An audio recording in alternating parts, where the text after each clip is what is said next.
छोटे भैये जो है टुच्चे टाइप के नेता हैं भारतीय आरएसएस के, जो बकवास करके राजनीति अपना सिद्ध करना चाहते हैं, जनता को भ्रमित करना चाहते हैं। लौट फिर के अपनी असफलताओं को छुपाने के लिए, अपने पाप को छुपाने के लिए देश को जो बेचा है, आपने बैंक बेच दी, आपने बड़े बड़े स्कूल बेचने की तैयारी कर रहे हैं, बड़े बड़े आपने लाल किला बेच दिया, आपने देश की अर्थव्यवस्था बर्बाद कर दी। आपने देश को बर्बाद करने के बाद आप भगवान के नाम का सहारा लेना चाहते हैं। नमस्कार, डेली डोज के कार्यक्रम एक विशेष मुलाकात में आज हम चर्चा करने जा रहे हैं मथुरा की नगरपालिका के पूर्व चेयरमैन श्याम सुंदर उपाध्याय बिट्टू और वर्तमान में उत्तर प्रदेश कांग्रेस कमेटी के महासचिव, जिनसे कि हम आज बात करेंगे आने वाले 2022 के चुनाव एवं मथुरा में पिछले 5 साल में क्या विकास कार्य हुए, किस तरीके से वो उन विकास कार्यों को देख रहे हैं, किस तरीके से आंक रहे हैं, वहीं कांग्रेस की वर्तमान में स्थिति प्रदेश में कैसी है और मथुरा में क्या स्थिति है, इन सभी कुछ समसामयिक विषय भी रहेंगे, उनको लेकर चर्चा करने जा रहे हैं। उपाध्याय, सबसे पहले मैं आपको नववर्ष की शुभकामनाएं दे दूँ। मेरी ओर से भी आपको भी सभी ब्रजवासियों को बहुत बहुत शुभकामनाएं, मीडिया के बंधुओं को बहुत बहुत शुभकामनाएं। तो गत वर्ष जो भी मीडिया के बंधुओं के साथ हुआ है, परमपिता परमेश्वर से, भगवान कृष्ण से प्रार्थना करूंगा ये वर्ष उनके लिए सुखद वर्ष हो। उपाध्याय जी, मैं सबसे पहले जानना चाहूँगा कि आप पिछले जो 5 साल के कार्यकाल रहा है उत्तर प्रदेश सरकार का, उसको आप किस तरीके से आंक रहे हैं और मथुरा के हिसाब से आप उनको किस तरीके से देख पा रहे हैं? देखिए, जहाँ तक हम उत्तर प्रदेश सरकार का मूल्यांकन करें विकास कार्य को लेके, तो आदरणीय साधु के वेश में हमको एक नफरतवादी विचारधारा का व्यक्ति मुख्यमंत्री के रूप में मिला, जिन्होंने उत्तर प्रदेश में जातिवाद और नफरतवाद का विकास किया है। और अगर हम केंद्र सरकार की बात करें तो कपड़े बदलने की किनेताओं की प्रथा का विकास किया है, झूठ बोलने की प्रथा का विकास किया है, जुमले बोलने की प्रथा का विकास किया है, देश और संविधान को दरकिनार करके 2 मित्रों को लाभ पहुंचाने का उन्होंने एक नीति को अंजाम दिया है, दुनिया के नक्शे पर भारत को बदनाम करने का काम किया है, आम जनमानस को बर्बादी की ओर ले जाने का जो विकास की गति उन्होंने दी है वो काम किया है। देश का नौजवान, देश का किसान, देश का व्यापारी बंधु, देश की माता बहनें, वृद्धजन, नौजवान, आने वाली पीढ़ियों का भविष्य बर्बाद करने को अगर वो विकास कहते हैं तो ये काम नरेंद्र मोदी जी ने, आरएसएस बीजेपी के लोगों ने जरूर किया है। मैं इनके विकास को विकास शब्द के लिए एक आपत्तिजनक शब्द मानूंगा। इसको अगर विनाश का नाम अगर दें, विनाशकारी शक्तियों से विकास की उम्मीद नहीं की जाती है। ये आरएसएस और बीजेपी ये पर्याय हैं, कहने को भले ही अपने को अलग साबित करने का एक असफल प्रयास करें, लेकिन ये प्रकीर्ण आरएसएस को अपना नाम बदलकर बीजेपी सेवा संघ कर लेना चाहिए, भारत विरोधी सेवा संघ कर लेना चाहिए, देश को बेचने का सेवा संघ बना लेना चाहिए, राष्ट्र के नाम पे राष्ट्र को बर्बाद करने का इन्होंने कोई नाम ढूंढ लेना चाहिए। क्योंकि देश के नौजवानों की नौकरियां खा गए, देश के नौजवानों का ये लोग भविष्य खा गए, हजारों किसानों की आपने देखा मृत्यु हुई, दलितों के संग अत्याचार हुआ, जो अल्पसंख्यक भाई है उनके संग क्या हुआ पूरा देश जानता है। दुनिया में इस बात के लेकर इनको आए दिन बड़ा आलोचनाओं का सामना करना पड़ा। मीडिया बंधुओं के साथ क्या हुआ, वकील भाइयों के साथ क्या हुआ, डॉक्टर्स के साथ क्या हुआ, नौकरी पेशा लोगों के साथ क्या हुआ, तो आपने देखा कि बैंक कर्मियों के साथ क्या हुआ। तो शिक्षा को बर्बाद किया, स्वास्थ्य सेवाओं को बर्बाद किया, सुरक्षा को बर्बाद किया, पुलवामा जैसी घटनाएं हुई, तो सिवाय त्राही के इन 7 सालों में कोई विकास नहीं हुआ। उत्तर प्रदेश में आपने देखा कि अपराधियों को संरक्षण देने का काम किया, जातिवाद के नाम पर अपराधियों का वर्गीकरण किया गया, आपने देखा व्यापारियों का वर्गीकरण किया। जो इनकी मनमानी का विरोध करेगा, चाहे वो कलमकार हो, साहित्यकार हो, या नौजवान साथी हो, या राजनेता हो, इन्होंने उसको उत्पीड़न करने का काम किया है। श्यामचंद्र जी, आपने बहुत सारी चीज़ें एक बार में बता दी हैं। मैं एक अगला सवाल आपसे पूछना चाहूँगा कि कांग्रेस किस तरीके से अब उत्तर प्रदेश में अपने आप को कह सकते हैं कि ना, अभी जो पिछड़ी हुई कांग्रेस दिख रही थी पिछले 17 के चुनाव में, इस बार प्रियंका गांधी के नेतृत्व में किस तरीके से रूपरेखा बन रही है और किस तरीके से आप लोग प्लान कर रहे हैं कि आप कितनी सीटें लगभग ला सकेंगे, इस तरह की कोई रणनीति आपकी कांग्रेस की बन रही है? देखिए, अच्छे जो विद्यार्थी होते हैं और भगवान कृष्ण की नगरी और उनका कर्म की इच्छा कर, फल की इच्छा मत कर रहे इंसान, तो कांग्रेस पार्टी निश्चल भाव से देश की आज़ादी के आंदोलन से लेकर देश को आज़ाद कराने के बाद निरंतर सत्ता में रहे या विपक्ष में रहे, अपने कर्तव्य का, अपने संवैधानिक कर्तव्यों का प्रयोग करती है और काम को करती है। लोकतंत्र को जिंदा रखने के लिए बात करती है। पूरे भारत के अंदर चाहे किसी जाति धर्म के लोग हों, सबके कल्याण के लिए, सबकी हमदर्दी के लिए, सबके उत्थान के लिए अपना काम करती है। ये अलग बात है कि कुछ सामूहिक मुद्दे होते हैं, कुछ क्षेत्रीय मुद्दे होते हैं, कुछ उनके आधार पे जनता जो है एक नया और बेहतरीन की तलाश में बेहतर को खोने के चक्कर में अन्य दलों को चुना। लेकिन आज जनता स्वयं ये महसूस करने लगी है कि समाज के हर मोर्चे पर, देश के हर मोर्चे पर जो सरकारें सत्ता में बैठी हैं, वो यूपी में हो या केंद्र में बैठी हो, वो किसी भी अपने वायदे पर या अपने आश्वासन पर खरी नहीं उतरी हैं। प्रियंका गांधी एक गांधी परिवार का वो खून है, वो पीढ़ी है। वो नेहरू जी के ज़माने से लेकर आज तक, नेहरू जी ने आपने देखा कि पूरा जीवन उन्होंने देश के लिए लगा दिया। अपनी संपत्ति का 200 करोड़ की संपत्ति नंबर 1 में थी, उसका 98% 196 करोड़ उन्होंने देश के लिए दिया। पूरा जीवन देश के लिए समर्पित किया। गांधी जी के बारे में हम और आप सभी जानते, पूरी दुनिया मानती है। नेहरू गांधी को पूरी दुनिया मानती है। उसके बाद आपने देखा इंदिरा जी का बलिदान इस देश में कभी भूला नहीं जा सकता। जिस पाकिस्तान के नारे लगा करके आरएसएस बीजेपी के लोग अपनी रोटियां सेकते हैं, आपने देखा उस पाकिस्तान के तो टुकड़े कर दिए और ऐसे आतंकवादियों से लड़ते लड़ते कुछ देश के लिए शहीद हो गई। आपने देखा विश्व शांति के लिए हमारे राजीव गांधी जी आपने देखा शहीद हुए। तो ये वो परिवार है जो जीता है तो देश के लिए, मरता है तो देश के लिए। आदरणीय सोनिया जी को आपने देखा, लोग तमाम आलोचनाएं करते थे। जब एक ऐसा मौका आया जब वो भारत की प्रधानमंत्री बन सकती थी, उन्होंने एक योग्य व्यक्ति को प्रधानमंत्री बनाया और उनका ये योगदान दुनिया के नक्शे पे भारत को बहुत ऊंचा पहुंचाया। तीसरी अर्थव्यवस्था के रूप में, कृषि शक्ति के रूप में भारत को पहचान दिलाई डॉक्टर मनमोहन सिंह जी ने। और डॉक्टर मनमोहन सिंह जैसे प्रधानमंत्री को भारत को दिया वो हमारी आदरणीय श्रद्धेय सोनिया जी को ही जाता है। आज उनकी नई पीढ़ी, राहुल जी, समय समय पर आपने देखा होगा अर्थव्यवस्था को लेकर, कोरोना को लेकर, रोजगार को लेकर तमाम ऐसे मुद्दे हैं जिन पर देश की जनता को जागृत करते रहते हैं, सत्ता को हिलाते रहते हैं, जगाते रहते हैं। भले ही वो लोग नकारते रहे उन बातों को, लेकिन वो उनको जगाने का काम करते हैं। आदरणीय प्रियंका जी आज मैं लड़की हूँ, लड़ सकती का नारा जो दिया है, आपने देखा इस देश के अंदर ये राधा रानी का सिद्ध क्षेत्र है, ब्रज क्षेत्र। उन्होंने उस मातृत्व शक्ति को आह्वान किया है इस माध्यम से कि मैं लड़ती हूँ, लड़ सकती हूँ का मतलब आपके अंदर छुपी हुई शक्ति है। क्योंकि महिला वर्ग जो होता है समाज में, किसी परिवार में, किसी राष्ट्र में, वो उसकी सबसे बड़ी एक जननी ताकत है। वो अच्छाइयों को भी जन्म देती है, बुराइयों का नाश करती है। कभी वो दुर्गा शक्ति के रूप में आती हैं, कभी वो माँ के रूप में, कभी बहन के रूप में। हर बार वो ढाल बनती हैं और एक उत्थान का कारण बनती हैं और दुराचारी जो लोग होते हैं उनके नाश का कारण बनती हैं। जो आताताई लोग हैं, चाहे वो समाज में हो, सत्ता में हो, कहीं भी हो, उनका विनाश करने का कारण कहीं ना कहीं आपने देखा महिला शक्ति बनती हैं। प्रियंका जी उस वर्ग का नेतृत्व कर रही हैं।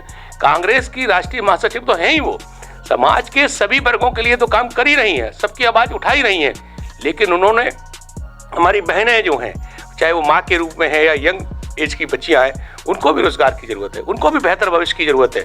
और वो हमारी 50% आबादी है सब देश की। उस 50% आबादी में से उन्होंने 40% आबादी का ये आह्वान किया है और भविष्य में 50% का उन्होंने कहा है कि 40% की आबादी अगर जाग गई तो समाज में जितनी बुराइयां आपको देखने के मिलती हैं उसी दिन से उनका घटना शुरू हो जाएगा। तो प्रियंका गांधी जी ने एक ऐसा संदेश दिया है, घर घर उन्होंने जगाने का काम, एक आह्वान कर दिया है और खुद उनके साथ खड़ी हैं। चाहे वो आपने देखा लखीमपुर की घटना हो, हाथरस की घटना हो, जहाँ महिलाओं के साथ कहीं अत्याचार हुआ है और सबसे पहले अगर पहुंचने का काम किया है तो प्रियंका गांधी जी ने किया है। उन्होंने अपने मान सम्मान की परवाह नहीं की, उन्होंने अपनी एक सुविधाजनक जिंदगी को त्याग के संघर्ष के रास्ते पर चलने का काम किया है और उन्होंने उस चैलेंज को स्वीकार किया है जहां लोग ये कहते थे कि उत्तर प्रदेश में कांग्रेस का कुछ नहीं हो सकता। और आज अन्य दल चिंतित हैं इस बात को लेकर के कि हमारा भविष्य क्या होगा। जो कि वर्तमान सरकार है वो तो फेल है ही हर मुद्दे पर, लेकिन जो लोग बी टीम बने हुए थे भारतीय जनता पार्टी की, चाहे वो समाजवादी पार्टी हो या बहुजन समाज पार्टी और छोटे मोटे जो भी दल हो, वो केवल बी टीम में पर सामयिक कभी ट्विटर पे कभी छोटा मोटा बयान दे करके संघर्ष बताते थे उसको, उन लोगों को सड़कों पर आने को मजबूर करने का काम किया है तो प्रियंका गांधी जी ने किया है। और आप जो बात सवाल मुझसे कर रहे हैं कितनी सीटें आएंगी, ये कोई मैं ज्योतिषी नहीं हूँ घोषणा कर रहा हूँ, लेकिन मैं जानता हूँ समाज की पहली पसंद, उत्तर प्रदेश के मतदाताओं की पहली पसंद कांग्रेस है और आपको नजर आएगी 22 में। आपने भगवान कृष्ण का नाम लिया, नगरी की बात की, तो हाल ही में आपके पूर्व विधायक जो कि कांग्रेस से है, प्रदीप माथुर जी ने एक ऐसी टिप्पणी की है जिससे कि वो चर्चा में आ गए हैं। और उन्होंने कहा कि भगवान का कृष्ण का मंदिर तो कहीं भी, हालांकि बातें चल रही हैं, मीडिया में भी इस तरह की बातें हैं। तो इस तरीके की बातों का करना क्या आपको लगता है कि ये ज़रूरी है, या कोई राजनीतिक हो सकता है कुछ प्लानिंग हो अंदर? देखिए, प्रदीप माथुर जी हमारी पार्टी के बड़े नेता हैं। उन्होंने क्या बयान दिया है और उसका क्या अर्थ निकाला गया है, तमाम बातें देश में प्रधानमंत्री ऐसी कर देते हैं जिनका कोई प्रासंगिकता नहीं होती है, लेकिन कभी मीडिया उनको मुद्दा नहीं बनाता। अभी आपने देखा कि अमित शाह ने कह गया, मोदी जी के कहा कि उनकी तो बुद्धि खराब है। तो क्या हम ये मान लें कि खराब बुद्धि का आदमी भारत का प्रधानमंत्री है? तमाम ऐसी टिप्पणियां, स्लिप ऑफ टंग कह सकते हैं उसको, या किस भाव में उन्होंने कहा है, उस भाव को समझने की जरूरत है। शब्दों से ज्यादा हम भगवान कृष्ण के लोग हैं या भाव प्रधान है, तो हमको उनकी भावनाएं समझना चाहिए। उनका कहने का मतलब है कि हमको अमन चैन के साथ रहना है। जब हमने राम मंदिर जैसे मुद्दे को हल कर लिया सद्भावना के साथ, तो भगवान कृष्ण का मुद्दा तो कोई बड़ा ही नहीं है। दूसरी बात जो मैं आपको बता दूं, जो भारतीय जनता पार्टी आरएसएस के लोग ये नौटंकी नाटक जो करने का प्रयास कर रहे हैं मथुरा के लिए, कृष्ण भगवान का जन्म स्थान तो पहले से इतना बड़ा, लाखों लोग, करोड़ों लोग दर्शन करने आते हैं। इतना भव्य दिव्य मंदिर बना हुआ है, क्या उसको तोड़ के बनाएंगे? क्या तोड़ के बनाएंगे? इसका मतलब पहले बने हुए को तोड़ेंगे? जिसको डालमिया जी ने बनाया है, मदन मोहन मालवीय जी ने बनाया है, तो उनके बनाए हुए मंदिर को तोड़ेंगे? क्या मदन मोहन मालवीय जी के निर्णय के खिलाफ चले जाएंगे? क्या डालमिया जी के निर्णय के खिलाफ चले जाएंगे लोग? तो ये छोटभैये जो है, टुच्चे टाइप के नेता हैं भारतीय आरएसएस के, जो बकवास करके राजनीति अपना सिद्ध करना चाहते हैं, जनता को भ्रमित करना चाहते हैं। अरे भाई, अच्छा होता मथुरा में कोई इंडस्ट्री खोलने की बात करते हो, अच्छा होता देश मथुरा में कोई बड़े बड़े medical college, engineering college, IIT college खोलने की बात करते, तो जनता उनको वोट देती। लौट फिर के अपनी असफलताओं को छुपाने के लिए, अपने पाप को छुपाने के लिए, देश को जो बेचा है, आपने बैंक बेच दी, आपने बड़े बड़े स्कूल बेचने की तैयारी कर रहे हैं, बड़े बड़े आपने लाल किला बेच दिया, आपने देश की अर्थव्यवस्था बर्बाद कर दी। आपने देश को बर्बाद करने के बाद आप भगवान के नाम का सहारा लेना चाहते हैं, भगवान के नाम पर वोट लेकर के, और उसके बाद उसको बर्बाद करना चाहते हैं, दुरुपयोग करना चाहते हैं। भगवान इतने भी दयालु नहीं है कि पापियों को माफ कर दें। भगवान ने जो है भस्मासुर को वरदान दिया था, और उसके भस्मासुर को निपटाने का इंतजाम भी किया था, उसका समाप्त करने का भी काम किया था। तो कुछ लोग भस्मासुर बन चुके हैं, समाज को के जो प्यार मोहब्बत सद्भावना है उसको बर्बाद करना चाहते हैं, भारत का भविष्य बर्बाद करना चाहते हैं, भारत का संविधान बर्बाद करना चाहते हैं, लोगों को, युवाओं का भविष्य बर्बाद करना चाहते हैं। ऐसे भस्मासुरवादी जो लोग हैं, उनको मथुरा की जनता, एक लोकतंत्र में चुनावी अगली चीज है, इसको सही तरीके से जवाब दिया जाता है। बात करेंगे, देश को जोड़ने की बात करेंगे, तो हमें सभी के हितों की बात करनी होगी। और क्षणिक लाभ लेने के लिए कुछ लोग किसी व्यक्ति विशेष की या वर्ग विशेष की बात कर सकते हैं, तो वो ऐसी जो ताकतें हैं, उन्हीं को नफरतवादी ताकतें हम कहते हैं, विध्वंसकारी कहते हैं, विभाजनकारी ताकतें कहते हैं, भारत विरोधी ताकत हम उन्हीं को कहते हैं। क्योंकि इनसे अगर भला होना होता तो जो उत्तम प्रदेश, हमारा उत्तर प्रदेश को उत्तम प्रदेश कहा जाता था, वो पिछड़ा प्रदेशों में गिनती हो चुका है। आप देख लीजिए, मथुरा में कांग्रेस की रिफाइनरी, कांग्रेस की देने रिफाइनरी, आप बताइए उसके बाद कोई भारतीय जनता पार्टी की सरकार ने, किसी और दल की सरकार ने मथुरा में कोई इंडस्ट्री लगाई हो? शुगर मिल को बंद और करा दिया, कांग्रेस की देन थी शुगर मिल बनाना। आप ये देखिए कि कांग्रेस के जमाने में यहाँ के लोगों को रोजगार मिला है, और यहीं के लोगों को नहीं मिला है, यहाँ आकर के बाहर के लोगों ने भी रोजगार पाया है। तो जितनी तरक्की मथुरा के लोगों ने कांग्रेस के शासन में की है, अगर आप तुलना करेंगे, अपने बुजुर्गों से, परिवार के वरिष्ठों के साथ बैठ के बात करेंगे, तो आपको सही मार्गदर्शन वो करेंगे कि आप जो एजुकेशन पा रहे हैं, जो आपने एजुकेशन आपके बुजुर्गों ने, परिवार के लोगों ने पाई है, जो व्यवसाय आप आज तरक्की कर पाए हैं, वो कांग्रेस के माहौल में पाया है आपने। तो लौट फिर कर लोगों को ये बात समझ में आने लगी है। और ऐसा नहीं है कि अतीत अगर किसी का खराब है तो भविष्य भी खराब होगा, या अतीत अच्छा था तो भविष्य भी बहुत अच्छा होगा। ऐसे तो अंग्रेजों का सूरज कभी डूबता नहीं। लोग कहते थे कि अंग्रेज की सत्ता से जा ही नहीं सकते। ये वही कांग्रेस है जिसने अंग्रेजों को भगाया, ये वही कांग्रेस है जिसने हिंदुस्तान के अंदर, जब अंग्रेज यहाँ से छोड़ के गए थे, तो क्या माहौल छोड़ के गए थे? दंगों माला बंटवारे का समय छोड़ के गए थे, हिंदू मुस्लिम लड़ रहे थे, उसको कंट्रोल किया, देश को अर्थव्यवस्था में दुनिया की तीसरी शक्ति बनाया, आईआईटी खोले, मेडिकल कॉलेज खोले, इंजीनियरिंग कॉलेज खोले, तमाम सुविधाएं दी। आज आप देख रहे हैं कि अस्पतालों का निजीकरण हो रहा है, आप ये देख रहे हैं कि बैंकों का निजीकरण हो रहा है, आप देख रहे हैं कॉलेज बेचा जा रहा है, बीएसएनएल खराब किया जा रहा है। तो हम एक तरफ देश का सरकारीकरण, अभी हमारी पार्टी के युवा नेता हैं कन्हैया कुमार जी, उन्होंने बहुत अच्छी बात कही। आप बैंकों में जब जाते हैं तो नागरिक की हैसियत से जाते हैं या ग्राहक की हैसियत से जाते हैं? बहुत अच्छी लगी वो बात उनकी कि हम जब, ग्राहक वो होता है जिससे हर चीज का पैसा लिया जाता है, नागरिक वो होता है जिसको सरकार संरक्षण प्रदान करती है, सुविधाएं प्रदान करती है, सुविधाओं के बदले में कोई चार्ज नहीं करती है। तो आरएसएस बीजेपी जो पार्टी है ये केवल पूंजीपतियों की पार्टी है। इसका ये जो उद्देश्य होता है, इसका जो मंसूबा है वो केवल चंद पूंजीपतियों के हाथ में पूरे देश को गिरवी रखना है। और कांग्रेस का काम है कि आम जनमानस भारत को अपना समझे, आम जनमानस तक सारी सुविधाएं पहुंचे, न्यूनतम हमारा जो आम पैसा है जनता का कम खर्च हो और उसको अधिक अधिक लाभ है। चाहे किसान है, किसान को मजबूत करने के लिए उसका कर्ज माफ करने की बात हो, उसको तमाम तरह की सुविधाएं देने की बात हो, बिजली के डिस्काउंट देने की बात हो, सब्सिडी देने की बात हो, तो आप ये देखेंगे कि वर्तमान में जो सरकार है ये शोषणकारी सरकार है, ये सामंतवादी सरकार है। इसका आम जनमानस से कोई सरोकार नहीं है। ये विदित है, जो लोग बैंकों का कर्ज नहीं चुका पा रहे हैं वो बैंकें खरीद रहे हैं। इससे बड़ा मजाक क्या हो सकता है? जो बैंक के डिफॉल्टर है बैंक खरीद रहे हैं। जो जिन लोगों को एक साइकिल का पंचर जोड़ना नहीं आता वो देश के राफेल बनाने की बातें कर रहे हैं। तो ये आम जनमानस को कई बार धर्म के नाम पर बहकाने की ये लोगों ने कोशिश की है। समय समय पर धर्म प्रणाली जनता है, हमारा भावना प्रधान देश है, हम रिश्तों को, हम पड़ोसी से भी भाई की तरह रिश्ते निभाने वाले लोग हैं, हम यकीन करने वाले लोग हैं। ये धोखा देने वाले लोग हैं, ये कालनेमी लोग हैं।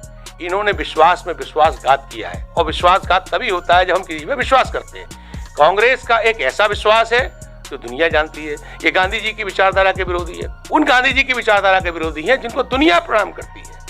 जब हिंदुस्तान से बाहर हमारे भारत के प्रधानमंत्री जाते हैं तो गांधी के भारत से आया हूं और उनके अनुयायी यहाँ गांधी का अपमान करते हैं। तो आज तक आपने देखा होगा कि जो लोग हिंदुस्तान की कीमत नहीं समझते, यहाँ के सेंटीमेंट की कीमत नहीं सकते, इत्तेफाक से वो लोग सत्ता में आ गए। अब कल का बड़ा मजाक हो रहा है कि प्रधानमंत्री पंजाब में सुरक्षा का लैप हो गया। अरे भाई ये बताइए, अगर देश के प्रधानमंत्री को उन्हीं की पार्टी का गृह मंत्री है, उन्हीं के दोस्त हैं, उन्हीं के खास हैं, उन्हीं को सुरक्षा उपलब्ध नहीं करा रहे तो आम जनमानस का क्या होगा? हिंदुओं की बात करते हैं, हिंदुओं की लाशों को आपने देखा कफन नसीब नहीं हुए, दाह संस्कार नसीब नहीं हुआ, ये किसकी सरकार की बात है? हिंदुओं को ऑक्सीजन नसीब नहीं हुई, ये किसकी बात है? हिंदुओं को इलाज नहीं हुआ, कोरोना की डोज नहीं लग पाए, वैक्सीन नहीं लग पाई, आज भी नहीं लग पाई, गरीबी के संख्या बढ़ती जा रही है। 80 करोड़ हिंदुओं को आप बात कर रहे हैं। अरे भाई चावल रोटी थोड़ी बुनियादी जरूरत है। इस देश में बहुत गरीबी थी, भारत गरीब देश कहलाता था और लोगों को सक्षम बनाया कांग्रेस के शासन में। और आज आप इस बात को अपनी वाहवाही समझ रहे हैं, ये आपकी बदनामी है, आपके माथे पर कलंक है कि आप जो 80 करोड़ लोगों को राशन देने की बातें कर रहे हैं। क्या केवल खाना और सो जाना है? पशु हैं हम, हमारी जरूरत सिर्फ इतनी है कि हम खाएं और सो जाएं। हम अपने बच्चों के लिए पढ़ाई, शिक्षा, स्वास्थ्य, उनके बेहतरी के लिए उसने में क्या कर पाएंगे? हमारी कांग्रेस पार्टी, आदरणीय प्रियंका जी, राहुल जी, सोनिया जी जान की बाजी लगाकर देश के लिए काम करने वाले लोग हैं। वो जरा से 15 मिनट के जाम से घबरा गए। मनमोहन सिंह जी जेएनयू में गए थे, उन पर वहाँ लोग स्टूडेंट्स ने कुछ ऐसा व्यवहार किया जो नहीं करना चाहिए था। गुजरात में गए, गुजरात में नरेंद्र मोदी मुख्यमंत्री थे 2009 में, वहाँ उन पर जूता फेंका गया, उन्होंने तो कोई आलोचना नहीं की। इंदिरा जी उड़ीसा में गई थी, उनकी नाक पर चोट आ गई थी, उन्होंने वहाँ के मुख्यमंत्री को कोई टिप्पणी नहीं करी। आपने देखा ऐसे राहुल जी के ऊपर हमला कराया गया गुजरात में, उन्होंने कोई टिप्पणी नहीं करी। तो ये कायर डरपोक विचारधारा के लोग हैं। कांग्रेसी अपना सब कुछ खोकर देश हित में काम करने वाले लोग हैं। कहाँ शेर दिल लोग और कहाँ खरगोश दिल लोग, जमीन आसमान का अंतर है। अपने गांधी जी पे मैं शायद सवाल करना चाहता था, शायद आपने अपनी तरफ से ही बोल दिया कि जिस तरीके की विचारधारा के खिलाफ, गांधी विचारधारा के खिलाफ जो इस समय सोशल मीडिया में माहौल क्रिएट किया जा रहा है वो आपने खुद ही बता दिया।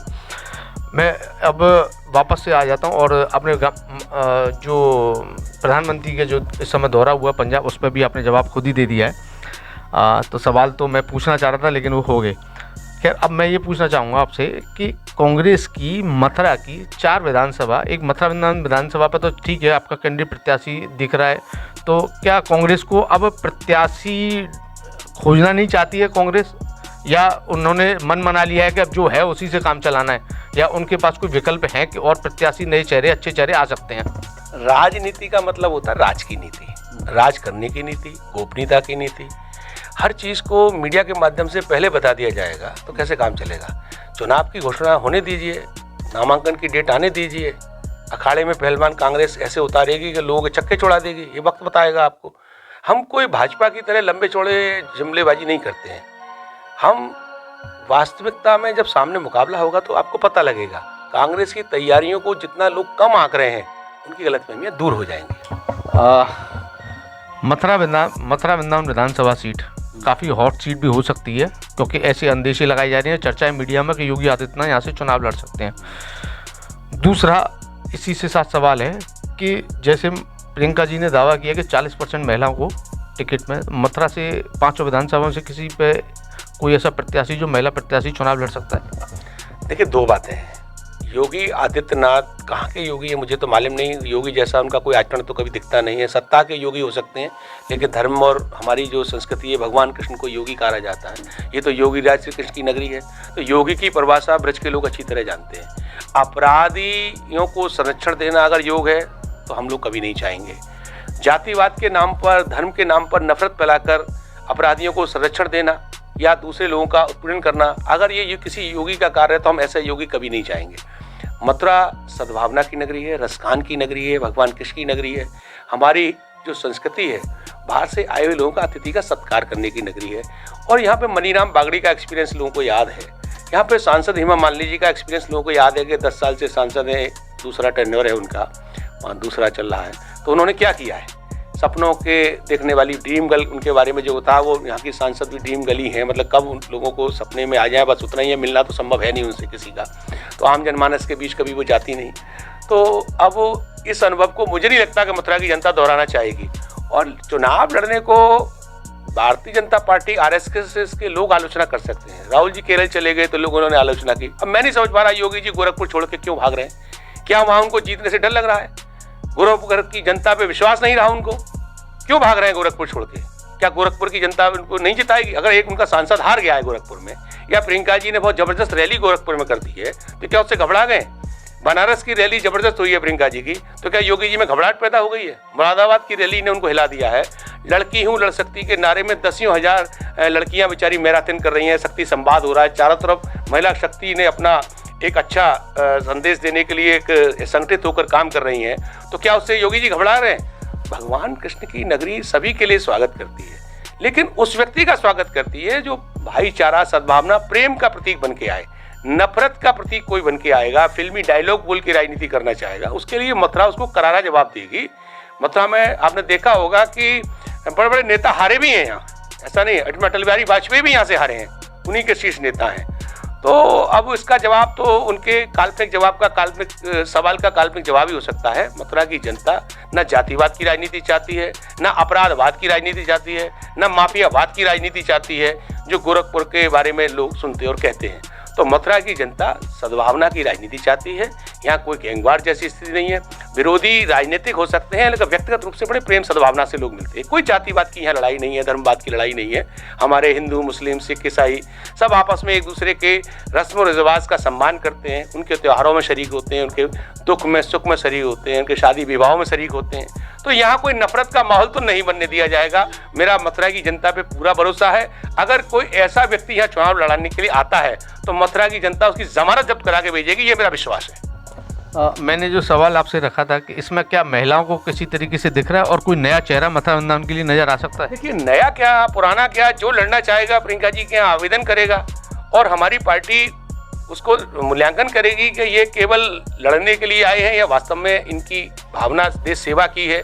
केवल फॉर्मेलिटी में लड़ने वाले तो लोग आवेदन हर पार्टी में कर देते हैं, कोई नई बात नहीं है, लेकिन सीरियस कैंडिडेट होगा तो उसको मौका मिलना चाहिए। हमारी पार्टी में स्वतंत्र है, सब लोगों को अपना आवेदन करने का अधिकार है, टिकट मांगने का अधिकार है, जनसेवा का अधिकार है। हम लोकतंत्र का सम्मान करते हैं, पार्टी में हमारी में लोकतंत्र है, क्या दिक्कत है उसमें? अगर कोई आता है तो उसका सम्मान किया जाएगा और पार्टी किसी को भी टिकट दे, तन मन धन से हम लोग सहयोग करेंगे। इस समय संविधान बचाने की लड़ाई है और ब्रज की संस्कृति को बचाने की लड़ाई है, देश का नौजवान उनका भविष्य बचाने की लड़ाई है, देश की संपत्तियों को बचाने की लड़ाई है, नफरत की विचारधारा को मिटाने की लड़ाई है, प्रेम सद्भावना को पुनः स्थापित करने की लड़ाई है। इसमें हम सब लोग एक साथ हैं। 5 विधानसभाओं से कोई महिला दावेदार ऐसी आज की डेट में कांग्रेस में या दावेदारी करती हुई दिखाई दे रही है? देखिए, बहुत आवेदन है और ये चीज़ें मैंने आपसे निवेदन किया, आपसे अनुरोध किया कि ये गोपनीय बातें होती हैं। मैं पार्टी का जिम्मेदार कार्यकर्ता हूँ, तो ये बातें मीडिया के माध्यम से नहीं बताई जाती हैं, तो ये आपके सामने चुनाव के समय ही पता लगेंगे आपको। आप यहाँ के मथुरा के चेयरमैन भी रहे हैं। एक बड़ा मुद्दा है यमुना जी को लेके, लगातार काफ़ी समय से इस पर पिछले 5 साल से तो खूब दावे भी किए गए हैं। तो मैं आपसे सिर्फ इतना समझना चाहता हूँ कि क्या यमुना जी का जो शुद्धिकरण का मसला है वो इतना जटिल है कि वो इतने साल से लंबित चला रहा है और नहीं हो पा रहा है? ये इच्छा शक्ति का सवाल है, ये इच्छा शक्ति का सवाल है। जब से यमुना जी प्रदूषित होना शुरू हुआ है, ज़्यादा हुई, आपने देखा होगा उस समय से कुछ राजनीतिक अस्थिरता देश में रही है। कांग्रेस को केंद्र में पूर्ण बहुमत की सरकार नहीं मिली। 2004 में हमारी सरकार बनी, आपने देखा वो पूर्ण बहुमत की नहीं थी, उसमें अन्य दलों का साथ था। तो कई लोगों के दलों को साथ लेके चलने में कहीं ना कहीं कंट्राडिक्शन होता है, ये स्वाभाविक है। अब इत्तेफाक ये कहिए कि जो बहुत ज़्यादा धन प्रणायण अपने को घोषित करने का प्रयास करते हैं, सिद्ध करने का प्रयास करते हैं, आरएसएस बीजेपी के लोग लौट फिर के वही हिंदूवादी, विश्व हिंदू परिषद, ये परिषद, तमाम परिषदें बना रखी हैं। उन लोगों की उत्तराखंड में सरकार, उनकी हरियाणा में सरकार, दिल्ली में उनकी सरकार, केंद्र शासित राज्य है वहाँ भी उन्हीं की सरकार, और यूपी में भी उनकी सरकार। मैं तो आज तक नहीं समझ पाया कि उनको किसने रोका। हाँ, मैंने ये जरूर सुना कि मैं अगर तब तक यमुना जी साहब नहीं हुई या गंगा जी साहब नहीं हुई तो इसमें डुबकी लगा के आत्महत्या कर लूंगी। उमा भारती जी का बयान सुना, तमाम भाजपा के नेताओं के बयान जरूर मैंने ऐसे सुने, लेकिन न तो किसी को आत्महत्या करते सुना। मैंने ये जरूर सुना कि यमुना की मुक्ति के लिए बाबा आंदोलन कर रहे थे, उनकी मौत हो गई, उनको किसी ने नहीं सुना, उनकी कोई सुनवाई नहीं हुई। मैंने ये जरूर सुना कि उसमें घोटाले हो गए, कागजों में काम हो गए, अपने लोगों को ठेकेदारी दे दी गई, हर ठेका अडानी अंबानी को या उनके चिले चपाटों को दिए जा रहे हैं। तो आरएसएस बीजेपी के लोगों ने धर्म के नाम पर केवल सत्ता हासिल करके और सत्ता में बंटवारा करके देश की संपत्ति को लूटना, बर्बाद करना, जनता को धार्मिक मुद्दों में उलझाए रखने का काम किया है। यमुना शुद्धिकरण क्यों नहीं होना चाहिए? नदी हमारे लिए हम माता के रूप में मानते हैं, तो माँ की शुद्धिकरण कौन नहीं चाहेगा। लेकिन जिनके पास जिम्मेदारी है, आप नगर निगम का हिसाब देख लीजिए, नगर निगम में लोगों का क्या हाल है। भाई उसके नाम पे पैसे की बंदरबाट जरूर हो रही है। आप देखिए वो पैसा कहाँ जा रहा है, कहाँ से आ रहा है, राज्य सरकार कितना अनुदान दे रही है इसके लिए, केंद्र सरकार कितना अनुदान दे रही है, इस सबको आरटीआई में पूछा जा सकता है। ये सबसे बड़ा मजाक अब ये भी बन गया है कि जब ये केंद्र सरकार में बीजेपी आरएसएस आई, इन्होंने आरटीआई को खत्म कर दिया। आप पहले प्रधानमंत्री से उनके खिलाफ सवाल कर सकते थे आरटीआई के माध्यम से, आज मनमाने तरीके से जवाब दिए जाएंगे तो आम जनमानस को सच से दूर रखा जा रहा है। यानी क्या छुपाने का प्रयास किया जा रहा है? पारदर्शिता क्यों नहीं है? जनता के द्वारा चुनी हुई सरकार है, जनता को अपने नेताओं के बारे में जानने का अधिकार होना चाहिए। आप क्या कर रहे हैं, हमारे पैसे का क्या हो रहा है, हम जो कर अदायगी कर रहे हैं वो कहाँ उपयोग हो रही है, हमारे नाम पे जो बजट अलॉट हुआ है उसका क्या प्रयोग हो रहा है, किन लोगों को ठेके दिए जा रहे हैं, ये वैधानिक थे कि नहीं थे ठेके लेने के लिए, इनको ठेके तहत कब तक क्या क्या काम करने थे, क्या हुआ।